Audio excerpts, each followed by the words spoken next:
Halo Sobat JKN, selamat datang di program Talk About JKN.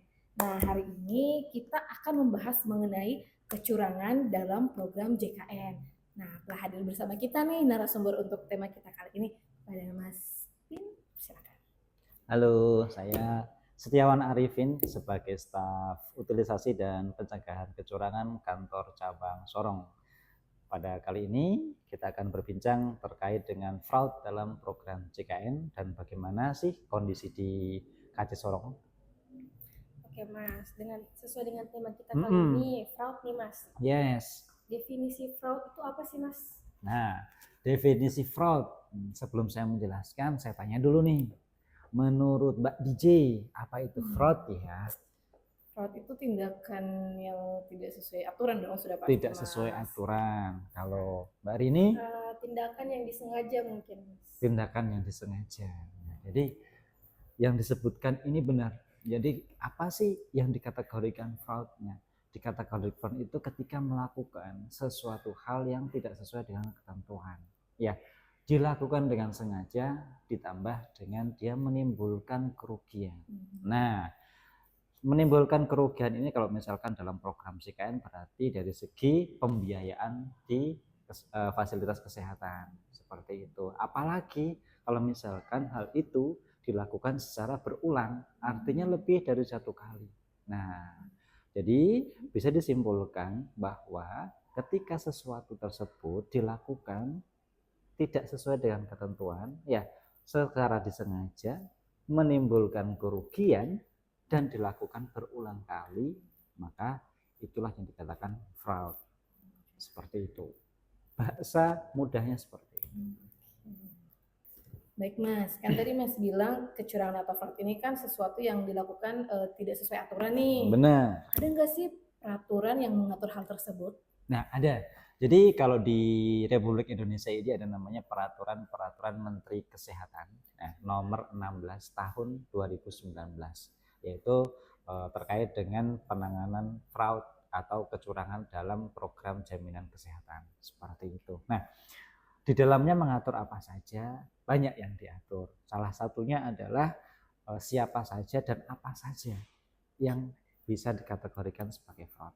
Ya, mungkin fraud itu bisa datang dari peserta, bisa dari kita sendiri, ya dari pegawai BPJS Kesehatan. Nah, ada juga dari fasilitas kesehatan dan juga pemangku kepentingan seperti itu. Jadi dan juga bisa dilakukan oleh orang lain yang pada dasarnya ingin mengeruk keuntungan secara finansial seperti itu. Berarti memang semua orang tuh bisa menjadi pelaku fraud. Semua dari kita bisa menjadi fraud dari BPJS Kesehatan dan seluruh yang ekosistem dari BPJS Kesehatan tersebut. Kalau dari Mas Ipin sendiri nih, melihat fraud kan sudah banyak ya Mas? Banyak. Itu pencegahannya tuh gimana Mas? Oke.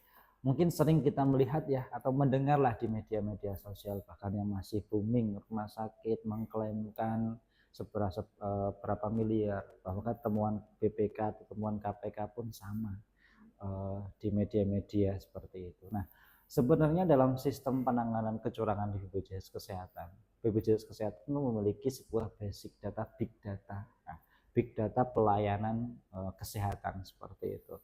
Nah, makanya ada namanya staf utilisasi atau staf yang mengatur dan mengolah data sehingga data itu bisa terbaca. Nah, data-data yang muncul itu ada namanya sebuah data anomali. Nah, data anomali itu adalah data yang tidak sesuai atau tidak sama dengan yang lain. Misalkan satunya sedang, ini kok melonjak tinggi. Nah, ketika sudah muncul data anomali, nah maka itu akan dilakukan analisa mendalam sampai pada tahapan melihat berkas atau sampel dari klaim dari rumah sakit atau fasilitas kesehatan seperti itu. Itu adalah tahap-tahap analisa data. Namun untuk pencegahan itu atau pendeteksian itu juga bisa dari laporan peserta kepada BPJS Kesehatan mungkin yang datang ke kantor, atau WBS ya, whistleblowing system itu juga bisa seperti itu, atau mungkin dari hasil kita melakukan supervisi lapangan, ditemukan ketidakcocokan. Jadi bisa dari banyak posisi kita bisa menemukan itu. Mungkin dari sarpras yang nggak sesuai dengan tingkat pelayanan, mulai dari SIP yang masa kadaluarsa atau habis seperti itu. Nah, itu adalah salah satu contoh kecil ya bagaimana pendeteksian di sini seperti itu. Apakah metode yang lain? Banyak ya. Mulai dari sistem verifikasi kita sudah dibekali dengan sistem yang canggih yang di dalamnya sudah ditanamkan algoritma-algoritma yang disesuaikan dengan regulasi. Jadi ketika fasilitas kesehatan mereka mengajukan sebuah klaim, itu akan secara otomatis tersaring. Nah, tersaring klaim-klaim mana yang tidak sesuai dengan algoritma tersebut. Nah, di situ juga ada namanya pra-verifikasinya. Nah, kalau verifikasi itu nanti dari verifikator. Ya, jadi tahapan-tahapan mulai dari awal pengajuan sampai nanti diakhiri dengan ketika klaim sudah dibayarkan kepada BPJS Kesehatan, kepada fasilitas kesehatan, maka akan dilakukan verifikasi pasca klaim. Verifikasi pasca klaim itu dilakukan untuk klaim yang sudah dibayarkan 1 bulan setelahnya, seperti itu. Nah, kalau misalkan data yang ditemukan atau misalkan kecurangan yang ditemukan itu lebih dari 1 bulan gimana? Itu adalah ranahnya audit administrasi klaim. Nah, seperti itu. Dari hasil audit tersebut, ketika tidak menemukan kesepakatan ya antara BPJS dengan fasilitas kesehatan, maka bisa ditindaklanjuti di namanya kita ada tim kendali mutu kendali biaya. Nah, itu nanti membahas permasalahan medisnya, aspek coding dan lain sebagainya, aspek medis dan lain sebagainya nanti dibahas di sana sampai muncul titik kesepakatan bersama seperti itu. Panjang sekali Mas ya untuk memang. pencegahannya sendiri. Memang. Wow. Karena dalam program JKN itu sebenarnya kan secara regulasi sudah ada, ya, bahwa sudah ada namanya peraturan presiden, sudah ada namanya peraturan menteri kesehatan, sudah ada namanya berita acara kesepakatan antara Kementerian Kesehatan dengan BPJS Kesehatan, ada namanya PNPK untuk dari bidang kedokteran. Jadi semua dasar itu sebenarnya sudah ada. Jadi dasar ketika melakukan sebuah pelayanan apakah sesuai atau tidak dengan regulasi sebenarnya sudah jelas seperti itu. Memang ada beberapa hal yang memang butuh pembahasan ketika tidak menemukan titik temu karena memang belum diatur, makanya nantilah itu yang diangkat di TKMKP seperti itu. Panjang. Ya namanya juga kita mencegah ya Mas. Mencegah. Ya, memang tidak langsung tak selesai. Iya, prosesnya itu benar. pasti ada. Nah, Mas tadi kan terkait pencegahan kecurangan ini, itu ada tidak sih instansi yang berperan dalam hal tersebut? Ada. Ya, mungkin kalau dalam lingkup besar, ya, kalau dalam lingkup besar secara nasional kita mengenal lembaga namanya KPK. Ya, ada juga BPK. Ya, ada juga dalam tingkat lingkup BPKP.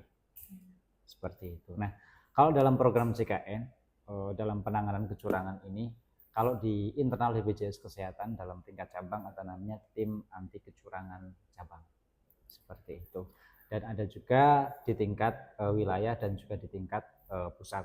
Nah, kalau di eksternal kita ada namanya tim PKJKN, nah atau tim pencegahan kecurangan jaminan kesehatan nasional. Biasanya terdiri dari dinas kesehatan atau dinas-dinas terkait, ada juga dari inspektorat, dinas sosial seperti itu yang memang saling terhubung dalam ekosistem JKN seperti itu. Tadi kan Mas bilangnya tuh tim PKJKN Mas ya di eksternal, kalau internal sendiri ada timnya sendiri tidak Mas? Ada, namanya tim AKJKN. Nah, tim anti kecurangan JKN dari yang diketuai sama kepala cabang, sekretarisnya dari SDM seperti itu, dan masing-masing perwakilan bidang. Nah, di situ tugasnya memang akan melakukan pendeteksian, penanganan juga, dan juga pengenaan sanksi nantinya. Nah, kalau dari sisi kewenangan, nah kewenangan tim-tim ini bisa dari keperdataan, bisa juga dari sanksi administrasi dan juga sanksi pidana. Nah, seperti itu jika memang harus masuk ke ranah pidana seperti itu. Nah, tadi kan ada namanya tim AK dan tim PK. Nah, tim AK dan tim PK ada namanya tingkat daerah, ada tingkat wilayah, sama tingkat pusat. Nah, untuk yang BPJS Kesehatan nanti salah satunya adalah dengan keperdataan dengan pengembalian biaya.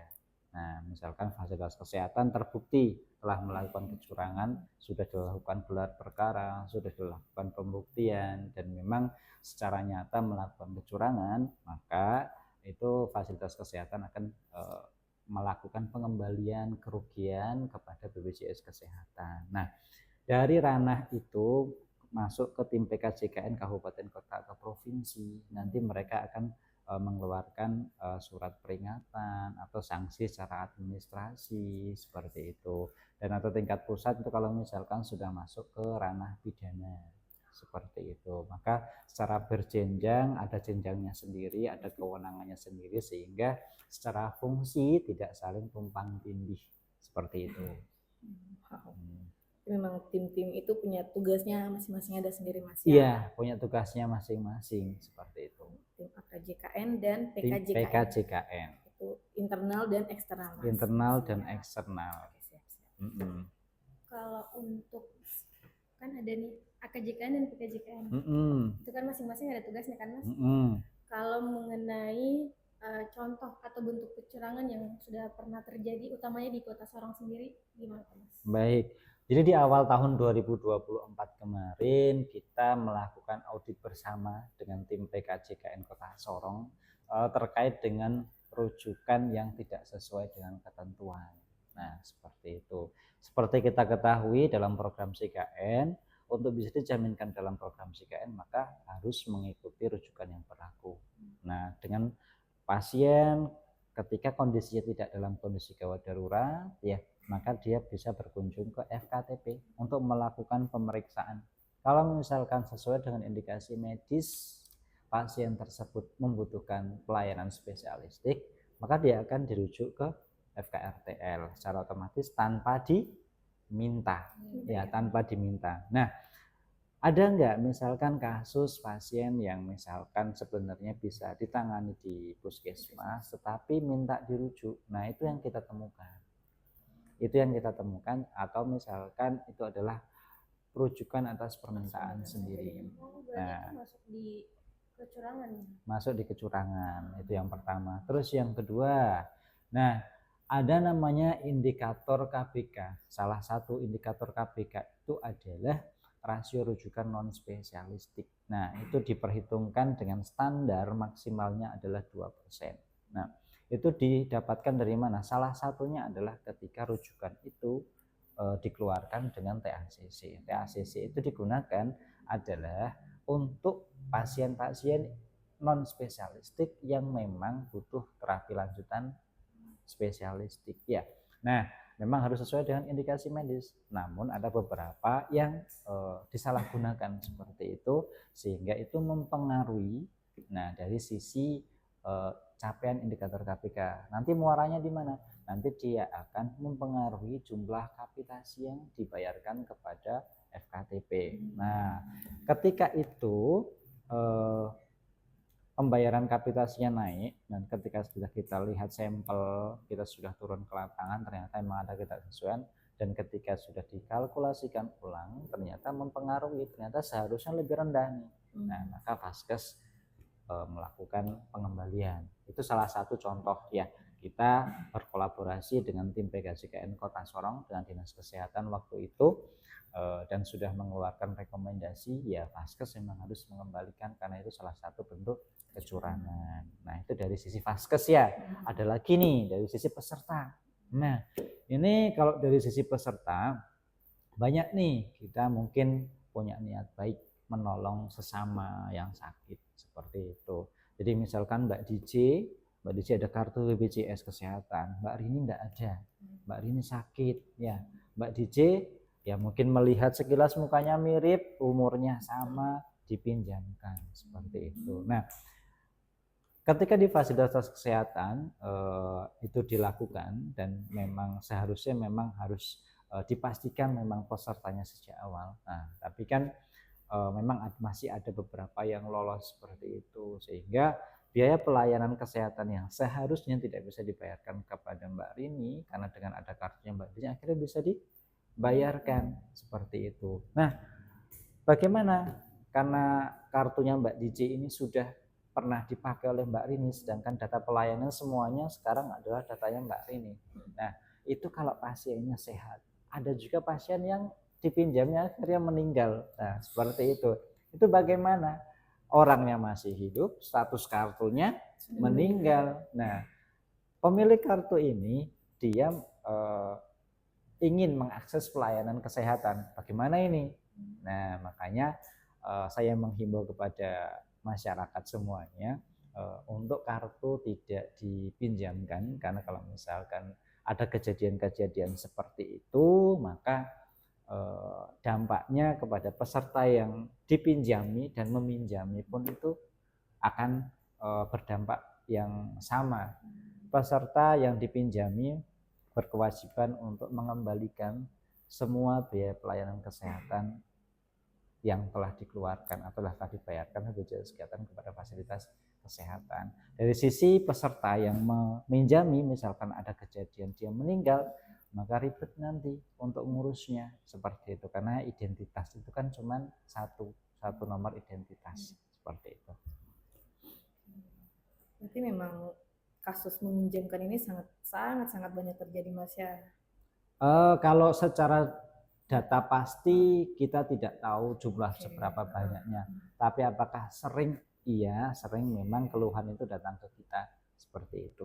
Tapi memang kerugiannya akan kembali ke peserta yang meminjamkan dong, Mas. Pasti akan karena harus mengembalikan nih biaya harus yang sudah mengembalikan. dikeluarkan. Benar. Jadi Sobat JKN jangan ya meminjamkan data BPJS kalian kepada orang yang memang kalian rasa dekat. Please jangan. Gak boleh. Iya. Sekali juga itu hal yang kecil tapi ternyata iya. Sisi manusiawinya oke, cuma cuma caranya salah. Iya, betul, ya, seperti itu. Apalagi Kota Sorong dan Kaca Sorong sudah banyak UHC kan? Ya, kalau misalkan belum merasa tidak mampu secara ekonomi, pemerintah daerah atau misalkan pemerintah daerah dan pemerintah provinsi ada namanya UHC, bisa mendaftar, non cut off, bisa langsung aktif kartunya seperti itu.